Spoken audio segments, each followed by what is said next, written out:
நம்ம sweet home ஃபேமிலில mini vlog series வந்து ஸ்டார்ட் பண்ணிட்டேன்.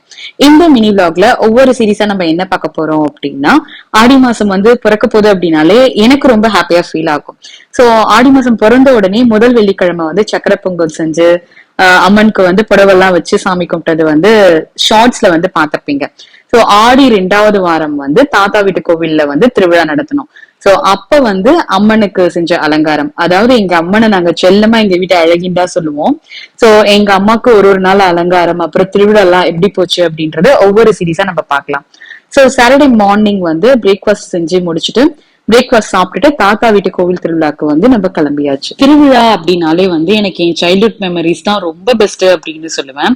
ஆக்சுவலா திருவிழாக்கு வந்து பத்திரிக்கை அடிக்கும் போதே தாத்தா பிஃபோரா வீட்டுல எடுத்துட்டு வந்து வைக்கும் போது ஃபர்ஸ்ட் சொல்றது வந்து கோவில் திருவிழாக்கு குழந்தைங்களை கண்டிப்பா லீவ் போட்டுறணும் அப்படின்றதான் முதல்ல சொல்லுவாரு. ஆக்சுவலா 80s 90s கிட்ஸா இருந்தா தெரிஞ்சிருக்கும், அவ்வளவு சீக்கிரம் வீட்டுல வந்து ஸ்கூல்ல லீவ் போட விட மாட்டாங்க.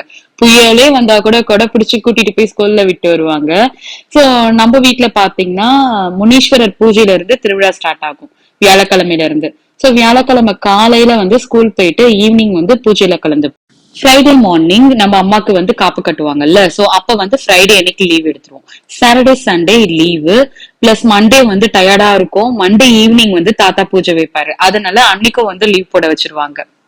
சோ கண்டினியூஸா நம்மளுக்கு வந்து ஒரு 4 days லீவ் கிடைக்குது அப்படின்னும் போது என் சின்ன வயசுல இருந்து எனக்கு ரொம்ப ஹாப்பியா ஃபீல் ஆகும். எப்ப தாத்தா திருவிழா வரும், எப்ப தாத்தா ஆடி மாசம் வரும்னு கேட்கும் போது தாத்தா வந்து கேலண்டர் எடுத்து வச்சுட்டு பொறுமையா அந்த டேஸ் மந்த் எல்லாம் கணக்கு பண்ணி சொல்லுவாரு. இத்தனை நாள் இருக்குடா சாமி அப்படின்னு சொல்லுவாரு.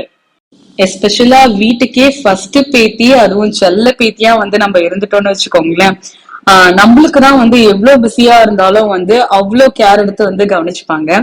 சோ தாத்தா வந்து தோல் மேல தூக்கி வச்சுக்கிட்டு சாமி காட்டுறதுல இருந்து முனீஸ்வரர் பூஜைக்கு வந்து அம்மா வந்து வடபழனி மார்க்கெட் கூட்டிட்டு போவாங்க. சோ அப்ப வந்து நம்மளுக்கு பிடிச்ச கலர் கலர் வளையல் வாங்கி போடுறதுல இருந்து, அதுக்கப்புறம் தாத்தாவோட பீரியட்ல வந்து திருவிழா எப்படி கொண்டாடினாங்க அப்படின்னா, தாத்தா வந்து ஒரு நாள் பாட்டு கச்சேரி வைப்பாரு, ஒரு நாள் வந்து டான்ஸ் வைப்பாங்க, அதுக்கப்புறம் ஒரு நாள் வந்து மூவி போடுவாங்க திரை மாதிரி கட்டி.